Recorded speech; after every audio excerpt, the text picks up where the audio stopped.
সোমবার এক অনুষ্ঠানের মধ্য দিয়ে ত্রিপুরার পশ্চিম জেলার অন্তর্গত মোহনপুর মহকুমার বরকাটার এলাকায় শ্রী শ্রী শান্তিকালী সেবা আশ্রমের উদ্যোগে নির্মিত সিদ্ধেশ্বরী মায়ের আশ্রমের আনুষ্ঠানিক উদ্বোধন হয়।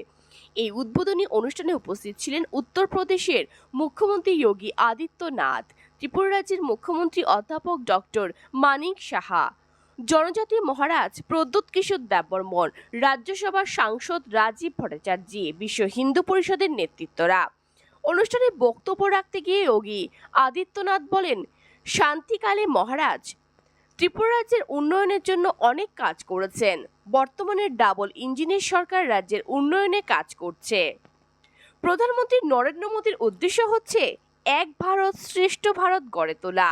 পাশাপাশি ধর্মের প্রসঙ্গে তিনি বলেন, কৃষ্ণের এক হাতে শঙ্খ এবং এক হাতে চক্র রয়েছে, তেমনি নিজেদের সুরক্ষার জন্য কিছু কিছু সামগ্রী রাখতে হবে।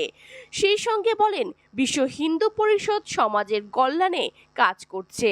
সনাতন ধর্ম সব ধর্মকে সম্মান করে, তবে নিজেদের ধর্ম সুরক্ষিত থাকতে হবে। প্রথমে নিজের ধর্ম সুরক্ষিত রেখেই তারপর অন্যের ধর্মকে সুরক্ষিত রাখার জন্য কাজ করতে হবে। পাশাপাশি বাংলাদেশের বর্তমান পরিস্থিতির বিষয় নিয়ে উদ্বেগ প্রকাশ করেন তিনি। প্রতিবেশী দেশের এই পরিস্থিতি নিয়ে আমাদের চিন্তা ভাবনা করতে হবে বলে জানান তিনি। তাদের এই পরিস্থিতি তৈরি হওয়ার জন্য ইতিহাসের প্রসঙ্গ টেনে বলেন, স্বাধীনতার সময় কারা এই ধরনের চক্রান্ত করেছিল তা ভেবে দেখতে হবে। এই ধরনের পরিস্থিতির জন্য পাকিস্তান মদদ দিচ্ছে। পাক অধিকৃত কাশ্মীরে যারা রয়েছেন তারা এখন ভারতে ফিরে আসার জন্য আন্দোলন করছে। পাকিস্তান মানবতার ক্যান্সার বলেও অভিমত ব্যক্ত করেন তিনি। मोदी जी के नेतृत्व में निकले हैं, हम सबको इस बारे में मानना पड़ेगा कि अब भारत का समय है, भारत का समय है। बहनों और भाइयों, मैं अभिनंदन करूंगा, आपने त्रिपुरा को पिछले 7-8 वर्षों में यहां पर डबल इंजन की सरकार आने के बाद जिस प्रकार से विकास का डबल स्पीड के साथ विकास यहां की आगे बढ़ी है, एक अंधेरे से प्रकाश की ओर आप पुनः बढ़े हैं और आज त्रिपुरा तेजी के साथ आगे बढ़ता हुआ राज्य के रूप में न केवल बड़े बड़े हाईवे बना रहा है, एयर कनेक्टिविटी की बेहतरीन सुविधा उपलब्ध करवा रहा है, बल्कि लोक कल्याणकारी कार्यों के माध्यम से लाखों गरीबों के लिए प्रधानमंत्री आवास योजना की सुविधा हो या इस सदी की सबसे बड़ी महामारी के दौरान एक एक नागरिक के घर में राशन की सुविधा फ्री में उपलब्ध करवाने का कार्य, वैक्सीन उपलब्ध करवाने का कार्य, यह कार्य पहले क्यों नहीं हो पा रहा था? पहले होने में क्या समस्या हो पा रही है? लेकिन जब अच्छी सरकार आती तो ऐसे कार्य होते हैं, विकास के कार्य, गरीब कल्याणकारी योजनाओं का कार्य, जगह जगह कनेक्टिविटी के कार्य, इलेक्ट्रिसिटी पहुंचाने का कार्य, हर घर नल के माध्यम से लोगों को शुद्ध पेयजल उपलब्ध करवाने का कार्य, हर घर में शौचालय पहुंचाने का काम, ये डबल इंजन की सरकार ने तो भेदभाव नहीं किया, भारतीय जनता पार्टी ने तो भेदभाव नहीं किया किसी के साथ। सबका साथ सबका विकास हमारा संकल्प है, मोदी जी का मंत्र है, हमने उसे अंगीकार किया है, बिना भेदभाव के सबको पहुंचाएंगे। लेकिन अगर कोई सुरक्षा में सेंध लगाएगा तो सुरक्षा में सेंध लगाने का जवाब भी देने के लिए तत्पर होना ही पड़ेगा। और उसी से आज यहाँ पर हम चितरंजन महाराज के इस कार्यक्रम के साथ जुड़े हुए हैं। याद रखना, ईश्वरीय ताकत तभी आपके साथ फलीभूत होती है जब आप भी कार्य करेंगे, आप भी बढ़ेंगे। और मैं तो अभिनंदन करूंगा कि इतनी बड़ी संख्या में संतों की उपस्थिति, सेवा मान करके हमारा एक एक प्रचारक, एक एक कार्यकर्ता, एक एक स्वयंसेवक, एक एक नागरिक इस अभियान के साथ जुड़ करके सेवा के इस प्रकल्प के साथ जुड़ता है। और यही कारण है कि विश्व हिंदू परिषद के नेतृत्व में पूज्य संतों के मार्गदर्शन में चलाया आंदोलन इस सदी की सबसे बड़े आंदोलन के रूप में, अयोध्या में जो लोग कहते थे कभी संकल्प पूरा नहीं होगा, 5 सदी का इंतजार समाप्त करते हुए अयोध्या में भगवान राम का भी भव्य मंदिर के निर्माण का कार्य पूरा हो गया है। अयोध्या में भगवान राम का भव्य मंदिर बन गया है। अब लोग कहते हैं कि कुछ लोगों को बुरा लगेगा राम मंदिर बनने में, तो उसमें हमारी गलती क्या है? नहीं, हमारी आस्था है राम से। हमें भारत की बहुसंख्यक जनता की आस्था को देखना है। अगर ये जनता संतुष्ट है, उस आस्था का सम्मान देने का काम करना है, और वही कार्य हम कर रहे हैं। काशी के बारे में भी हमने भाई, अयोध्या है, मथुरा है, काशी है, ये 3 सनातन हिंदू धर्म के महत्वपूर्ण स्तंभ हैं, महत्वपूर्ण स्थल है, मान बिंदु है। और आज नहीं तो कल तीनों स्थान फिर से हिंदू धर्म और आस्था के प्रतीक के रूप में, जैसे आज पूज्य है, उसी भव्य रूप में आगे बढ़ते हुए दिखाई देंगे। कोई संदेह नहीं होना चाहिए। हमें एक दूसरे की आस्था का सम्मान करना चाहिए। सनातन धर्म तो सर्वे भवन्तु सुखिनः सर्वे सन्तु निरामया की बात करता है, लेकिन ये तभी जब हम स्वयं सुरक्षित हो। वासी कल्याण आश्रम के माध्यम से भी मुझे याद है, मेरे स्वयं के आश्रम गोरखपुर में 1984 में जनजातीय छात्रावास प्रारंभ हुआ, और उसमें नॉर्थ ईस्ट से, त्रिपुरा से, मेघालय से, नागालैंड से, यहां से सैकड़ों बच्चे जाकर के उसी आश्रम में अध्ययन करते थे, और जब उनकी शिक्षा पूरी होती थी, वे वापस इस क्षेत्र में आकर के अपनी आजीविका के साथ जुड़ते थे। आज भी वहां पे श्री राम बनवासी कल्याण आश्रम संचालित है। हमारा दूसरा आश्रम एक और जनपद बलरामपुर में है। अपनी ताकत का एहसास अपने दुश्मनों को कराएगा, वह हमेशा सुरक्षित रहेगा और सामर्थ्यवान बना रहेगा। लेकिन जो भी अपनी ताकत को खो करके अपने दुश्मन और मित्र को समझने में भूल करेगा, वह हमेशा उसी प्रकार का खामियाजा भुगतेगा जैसे आज बांग्लादेश के अंदर हो रहा है। बहनों और भाइयों, राष्ट्रीय स्वयंसेवक संघ ने इस खतरे को भांपा था 1925 में। राष्ट्रीय स्वयंसेवक संघ इस बात को जानता था कि अगर हम इसी प्रकार से कांग्रेस के द्वारा चलाई गई ध्रुव संधि का शिकार होते रहेंगे, तो वे इस देश का विभाजन कराएंगे, हिंदुओं को कत्लेआम कराएंगे, और फिर इस देश की परंपरा को, इस देश की संस्कृति को, इस देश की जातीय परंपरा को पूरी तरह नष्ट भ्रष्ट कर देंगे। और वह जो दुस्वप्न था, वह इसका विभाजन स्वीकार किया। और यही नहीं है तो 1905 में ही बंग भंग के समय आपने देखा होगा, अगर उस समय बंगाल विरोध नहीं करता, क्या स्थिति पैदा हुई थी, क्या करने की साजिश हुई थी। और उस समय भी ये लोग यही कार्य कर रहे थे। और राष्ट्रीय स्वयंसेवक संघ आज केवल भारत में ही नहीं, पूरी दुनिया के अंदर सरस्वती शिशु मंदिर और विद्या भारती के नाम पर हजारों शिक्षण संस्थानों का संचालन कर रही है। उसकी पहली विद्यालय की शुरुआत 1950 में गोरखपुर से होती है, इसलिए मुझे याद है गोरखपुर से इसकी शुरुआत होती है। गोरखपुर में इसका शुभारंभ होता है।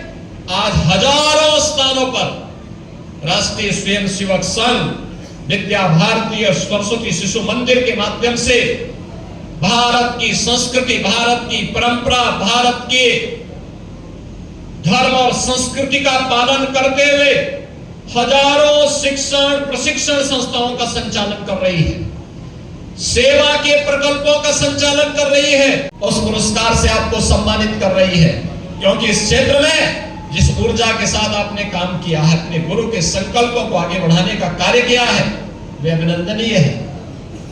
लेकिन यहाँ पे हमारे त्रिपुरा के महाराज भी यहाँ पर उपस्थित हुए हैं। हम दोनों एक ही परंपरा से जुड़े हुए हैं। उनकी मातृपक्ष भी उत्तराखंड से जुड़ी हुई है और मैं भी उत्तराखंड में, मेरा भी जन्म हुआ है और इसीलिए एक आत्मीयता हम लोगों में है। उनका बचपन उत्तर प्रदेश में व्यतीत हुआ। उत्तर प्रदेश की राजधानी लखनऊ में और उत्तर प्रदेश का भौगोलिक क्षेत्रफल की दृष्टि से जो सबसे बड़ा जनपद है लखीमपुर खीरी, उनका स्टेट का भी वहां पे कुछ हिस्सा है। और मैं उनको एक बात उनके संज्ञान में जरूर लाना चाहूंगा कि महाराज इस जरूर ध्यान में रखना कि त्रिपुरा स्वतंत्र इसलिए था क्योंकि त्रिपुरा के राजा के पास सामर्थ्य थी, शक्ति थी। उन्होंने यहाँ की जनता को एकजुट करके विधर्मियों के लिए भी और उन आक्रांताओं की ताकत को भी समझा था और उनको अपनी ताकत का एहसास कराया था। इसलिए त्रिपुरा सुरक्षित रहा, स्वतंत्र भी रहा। धार्मिक क्षेत्र में भी हो रही प्रगति जहां हमारे लिए उल्लेखनीय है, लेकिन वहीं बगल में आपकी हजारों किलोमीटर से जुड़ी हुई सीमा के अंदर जो हमारे बंधुगण रह रहे हैं उनकी क्या स्थिति है, यह आप सबसे किसी से भी छुपी हुई नहीं है। बहनों और भाइयों, हम सबको इस बारे में ध्यान रखना होगा। धर्म एव हतोहंति धर्मो रक्षति रक्षिता। अगर आप धर्म की रक्षा करेंगे तो धर्म आपकी रक्षा करेगा, लेकिन अगर आप अपने स्वार्थ के लिए उस धर्म का बलिदान कर रहे हैं तो वह धर्म भी आपके साथ उसी प्रकार का व्यवहार करेगा। हमारी सनातन मान्यता रही है यतो धर्मस् ततो जय। जो डबल इंजन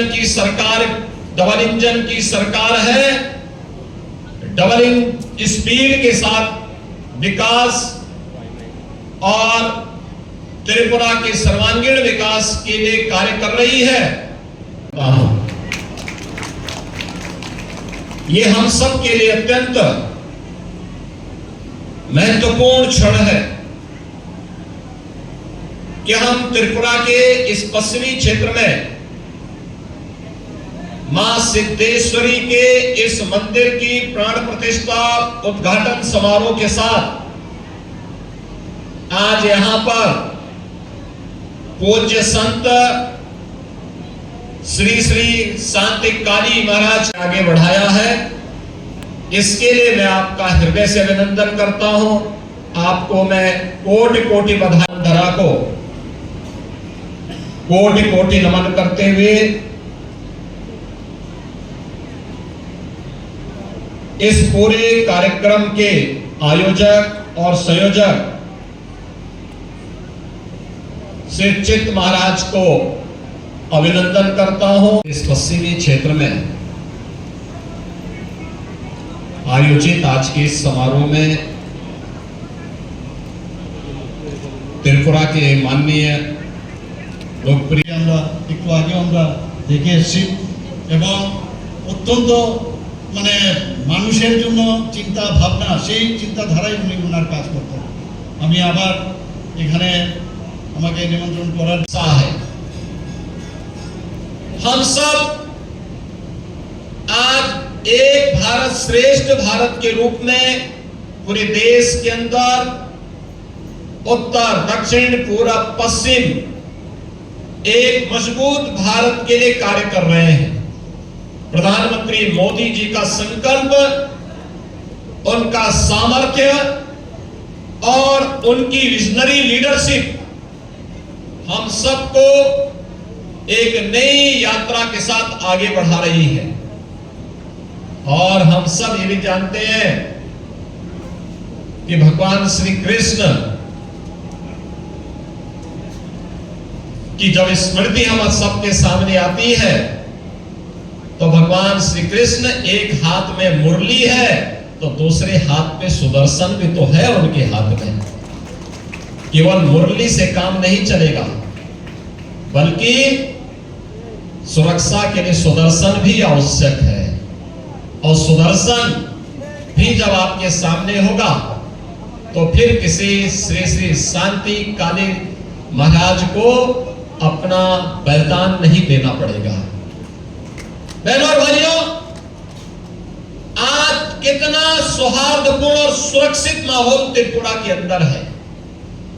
क्या ये माहौल आज से 7 वर्ष पहले, 10 वर्ष पहले क्या संभव था? क्या ये संभव था? क्या ये सुरक्षा का माहौल इस रूप में था? संभवतः नहीं। मुझे याद है जब पूज्य संत शांति काली महाराज ने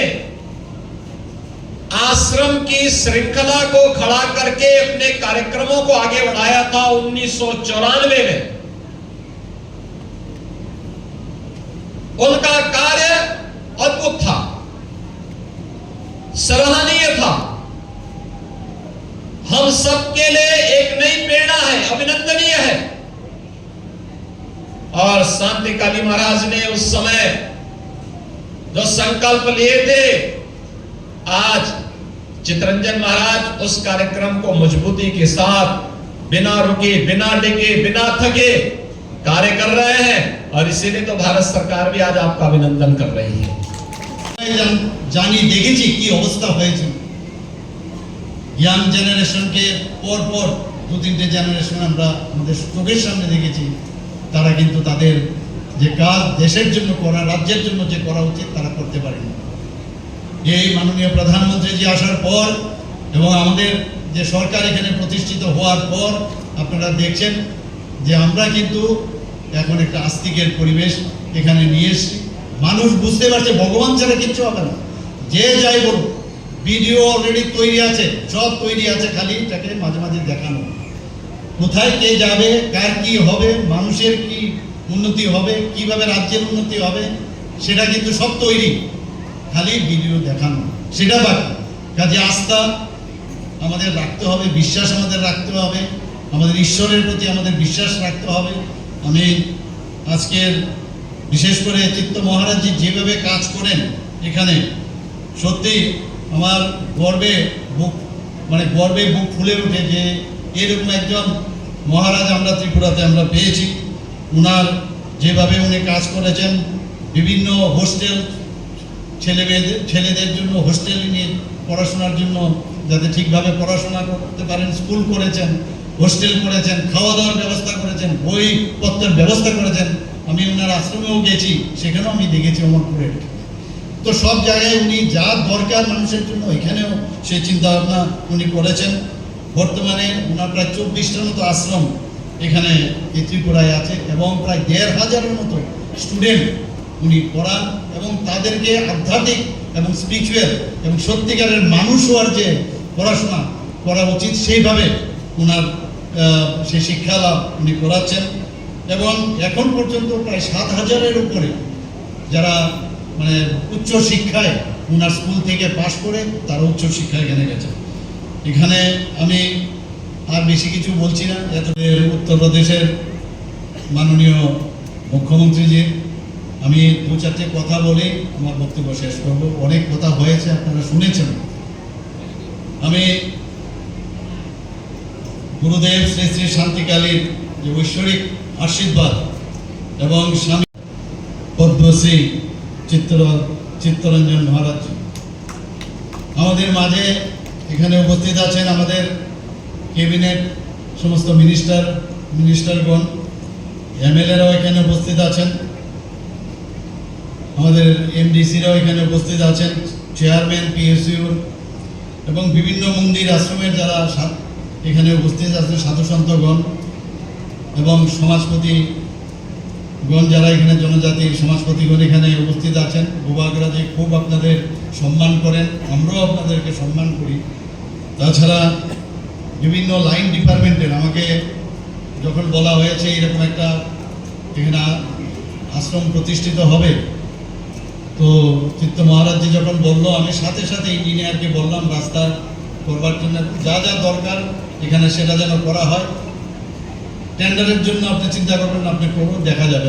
তার যেমন কথা তেমনি ওনারা কিন্তু সবাই কাজে লেগে গেল এবং তারাও এখানে উপস্থিত আছেন এবং এই এলাকার গুণীজনেরা এবং বিশিষ্ট ব্যক্তিবর্গ, সাংবাদিক বন্ধুরা, সবাইকে আমি হার্দিক অভিনন্দন ও শুভেচ্ছা জানাই। বিশেষ ও নিষ্ঠার যে উৎসর্গতা, যে প্রকাশ আজ এই মন্দিরের উদ্বোধনের মাধ্যমে সেটা কিন্তু আমরা দেখতে পাচ্ছি। আমরা ত্রিপুরাতে প্রায় 35 বছর আমরা দেখেছি যাদের রাজত্বকালে ত্রিপুরাতে একটা নাস্তিকের পরিবেশ এখানে তৈরি হয়েছে। মনে হচ্ছিল ভগবান আছে কি নাই, এরকম একটা অবস্থা হয়েছে।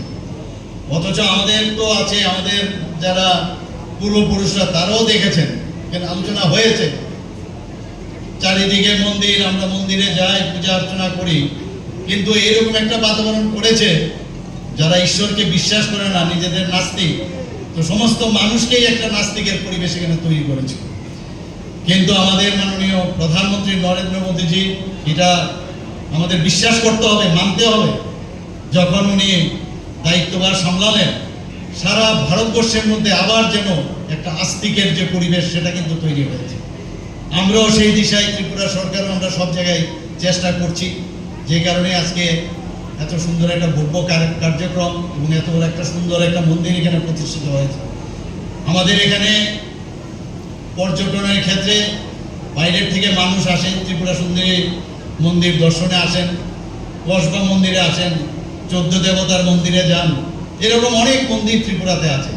কিন্তু আমি আশা করব আগামী দিন এই যে মন্দির এখানে সিদ্ধেশ্বরী মন্দির এখানে প্রতিষ্ঠিত হয়েছে, এটাও পর্যটকদের কাছে একটা মানে পর্যটনের একটা আশ্রয়স্থল হবে। আমি নিশ্চিত যে আগামী দিন সেইভাবে সেটা এখানে হবে। আমি আজকের যে বর্তমান যে পরিস্থিতি ত্রিপুরাতে আপনারা জানেন, একটা সময় ছিল 35 বছরে একদিকে যেমন নাস্তিকের পরিবেশ, আরেকদিকে শেষ পর্যন্ত 16 তারিখ উনি ঠিক করলেন। আর যেরকম কথা সেরকম কাজ আজকে সকালবেলায় আজকে ত্রিপুরাতে উনি এসছেন, এর জন্য ওনাকে অসংখ্য অসংখ্য ধন্যবাদ আমি জানাচ্ছি। আমাদের মাঝে উপস্থিত আছেন ত্রিপুরার ভূভাগরাও ত্রিপুরা তাকে বলে, এত সুন্দরভাবে উনি বক্তব্য সবসময় রাখেন, এত সুন্দর বক্তব্য রাখেন। মহারাজ প্রদ্যুৎ কিশোর মাণিক্য বাহাদুর আমাদের মাঝে উপস্থিত আছেন। চিত্ত মহারাজজি আমাকে বললেন যে আপনি একটু কথা বলুন মহারাজজির সাথে। আমাদের উত্তরপ্রদেশের সিএম সাহেবের সাথে আমি দুবার ওনার সাথে কথা বলি, দুবার তারিখ পরিবর্তন হয়েছিল। শেষ পর্যন্ত উনি বললেন যে আমি 17-18 তারিখের যে কোনো একটা দিন আমি আসবো, আপনি যদি अवेलेबल। ऐसा कुछ नहीं कहना चाहिए क्योंकि पड़ोस में बांग्लादेश, आज अगर हम कुछ तालियों के लिए अगर हमने कुछ कह दिया तो हमें ये नहीं भूलना चाहिए कि हमारे जनजाति भाई, हमारे हिंदू भाई बहन जो बांग्लादेश में हैं, आज यहाँ से कोई भी बयान अगर जाएगा तो उनको मुद्दा मिलता है हमारे माइनॉरिटीज जो बांग्लादेश में है उनके ऊपर अत्याचार करना। मेरा धर्म बनता है, मेरा कर्तव्य बनता है, मेरा दायित्व बनता है कि मैं इनको हेल्प करूं। बयान से नहीं होगा, करना। यहां में मैंने 2-3 चीज और देखा है। त्रिपुरा का एक जो कल्चर है, हमारा जो धर्म है, आप मां त्रिपुरा सुंदरी को देख लीजिए, हमारा खारची होता है, केर होता है, बुइसु होता है, संगमा होता है। हम लोग सब एक साथ मिलजुल कर बैठकर खाते हैं। मैंने ये दूसरे जगह में नहीं देखा है, लेकिन आज भी मैं देखता हूं जब हमारे घर में राजबाड़ी में जब पूजा होता है तो फकीर बाबा आकर नमाज भी पढ़ते जाते हैं, सुरक्षा करता है मंदिर और मूर्तियों का। हमारे यहाँ में शंभू चाकमा है, मेरे ग्रैंडफादर ने बुद्ध मंदिर बनाया, और त्रिपुरा सुंदरी का रक्षा भी हमने मरते दम तक हम सब ने ये है। देश को अगर आगे बढ़ाना है, शिक्षा से कुछ मिलेगा, चिकित्सा से मिलेगा, व्यवस्था को बदलना पड़ेगा। और अगर व्यवस्था को बदलना है तो सबसे पहले हमको अपने अंदर झांक के देखना पड़ेगा कि हम में क्या कमियां हैं। आज हमारे अंदर लालच है, आज हम कमजोर क्यों हुए हैं? लालच के लिए, ईगो के लिए, जलन है।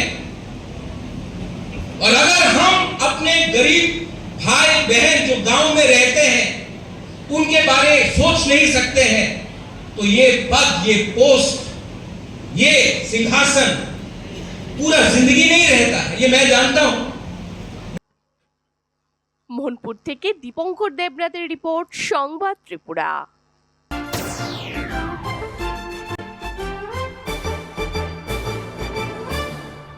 রান্নার স্বাদ এবং গুণমান বৃদ্ধি পানি সিস্টার গুঁড়া মশলা, সয়াবিন আটা সুজির পর প্রত্যেকের সুস্বাস্থ্যের জন্য এবার রান্নার তেলের দায়িত্বেও sister kachi ghani mustard oil. Sister, আপনাদের বিশ্বাস আমাদের দায়িত্ব।